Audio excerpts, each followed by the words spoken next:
The most dangerous guy in the room that I've ever met is the guy that's super technical but can sell. So like figure out how to sell. And that made it click for me. This is a skill set that needs to be formalized. And that's something that I really dove head into at Medidata here. My position here, as much as it is building a product, it's being able to work with customers to help them understand the value and to align it to what the problems that they're building. And I've had the opportunity to really work very closely with our customers and with our sales team and really build out that part of my brain really in a way. That's been awesome. It's been so much fun to do that. That's really great. You were talking about how when you had this conversation and it really clicked for you about sales, you started looking back and like applying that filter to all of the times that you were kind of successful in different parts of your career. Like you were talking about the time at Ready Consulting that you realized like you were actually being really effective at selling either internally to your team or externally to your clients and maintaining that relationship, which I think is so incredibly cool that you were able to actually lean into a skill set that you didn't quite know how to articulate at the time, but now you have a framework for that. Is that fair to say? Like, Yeah. how would you kind of define that? Or how would you suggest someone think about sales as someone who's not in sales? So great questions. Number one, yeah, that's accurate, right? And then number two, sales isn't necessarily just selling a product to a buyer. I think that's a mentality shift. Um, it's the power of influence at the end of the day and persuasion. When you realize that is a part of your success in a role, is the ability to cultivate that skill set, then you can start learning to do that. So that doesn't mean that you have to go as an engineer and try to get customer FaceTime, but it is understanding as an engineer, for example, trying to understand the folks around you, like what are they thinking? What are their problems that they're owning? What does their world look like? And then start to align your own thoughts into that. And that starts to become how you persuade. And I think about seniority in engineering. It's not just technical ability, right? Like it's the ability to explain some deeply technical topic to some stakeholder that's not quite as technical, the way that they grok it and can understand what you're trying to say. That to me is seniority in engineering. In order to do that, you need to understand what they like, the information that they're looking for, understanding their problem statement. Does this person need? And then how can I deliver to them what they need, right? In a way that's going to be that they'll trust me and, is going to add value to them. That's the skill set that people need to cultivate, I think. And that's universal. If you can do that, you will level up in your career.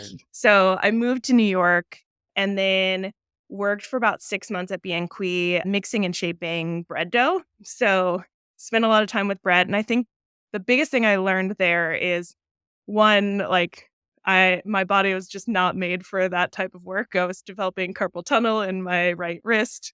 But also it just completely diminished like my joy for bread because having to do it like on that type of cadence, like every day, that number of days a week, just really shifted my relationship to it. It became less something that like there was like joy and novelty to, and more of something that became like a must do. And that I think is actually probably the bigger lesson for me around like trying to right size what I like am passionate about and what's a hobby versus what's a career. Like the number of times that people are like, oh, this thing that you love, or if you're good at something, like you should do that for a living. And I'm always a little bit cautious around maybe, but actually sometimes things should just be stuff we do because we love it. Like in our, Yeah, that makes sense, right? Because it's like and it doesn't necessarily mean you can't be successful or have a successful career with something that you're truly passionate about.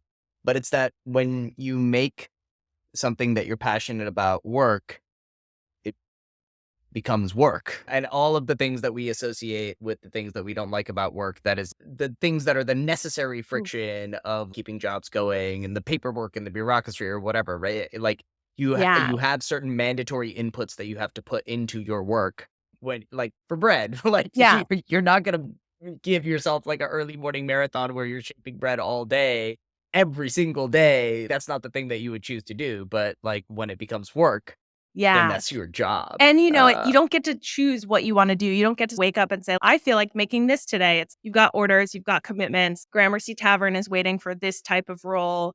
you have to do the same thing every day. And there are some people who really, find joy in it. Like I have some lifelong friends that I made at that period of time who truly love like the nuance of day to day, seeing what's different and getting to do that routine and that cycle on a day to day. And I just found that was not quite what lit me up.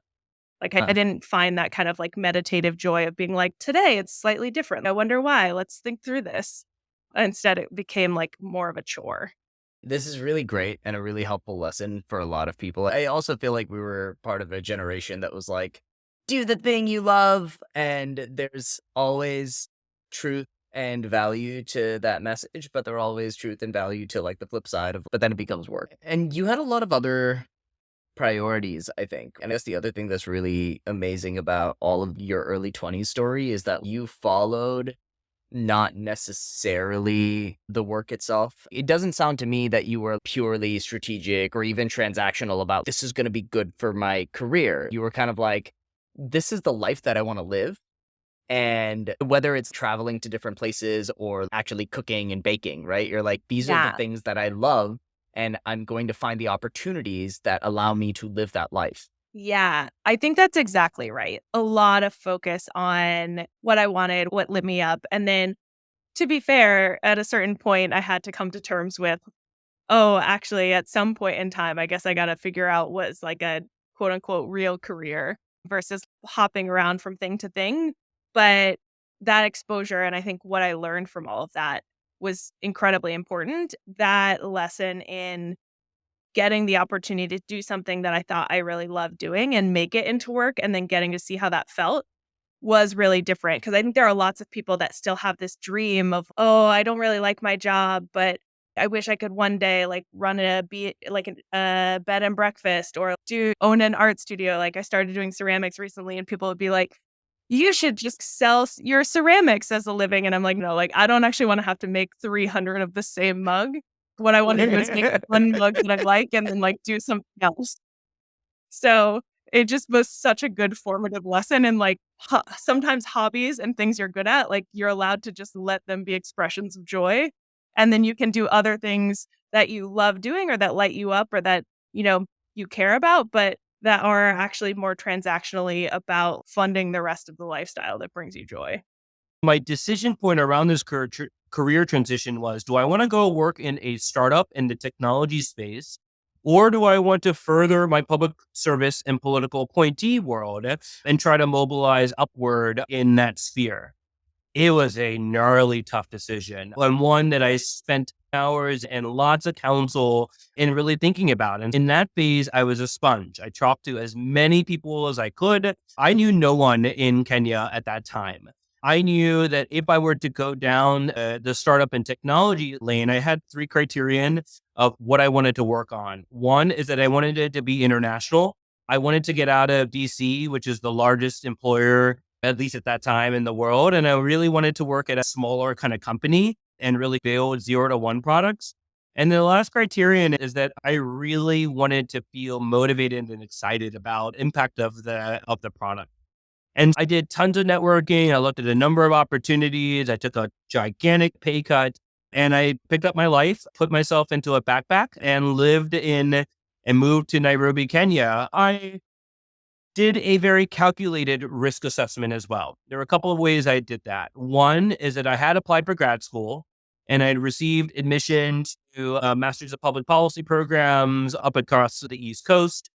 And two, I had enough savings in the bank where I was able to do some gallivanting around the world. So in that time frame as well, I was able to go to the World Cup in Brazil. I was able to spend time with my grandmother who was in a nursing home and see ultimately, unfortunately, her passing and just be highly Sorry to hear available. that. I was able to do a lot of with that time, and that time is often limited and so valuable. I was able to nurture that in between these transitions and really go head in first into my startup in Kenya. You said you had a bunch of networking calls. Were there any insights from those calls, if you can remember, that kind of maybe pulled you one way or another? If you were thinking about doing something outside of the opportunity that you had in Nairobi or even grad school at the time, what were there any kind of like words of wisdom that you received at the time that made you think differently or informed ultimately what you ended up prioritizing? Yeah, I would say a few kind of words of wisdom came with the 60 plus people I networked, connected with, chatted with, evaluated, counseled, and got mentorship from. And it really comes down to risk, adventure, and the fact that time is a gift. And indexing on all of those in my mid 20s, not in a relationship, have a little bit of security and backup, all were elements of how I thought about a career in a startup in East Africa. Now, on the flip of that, there were some more professionalisms that are important.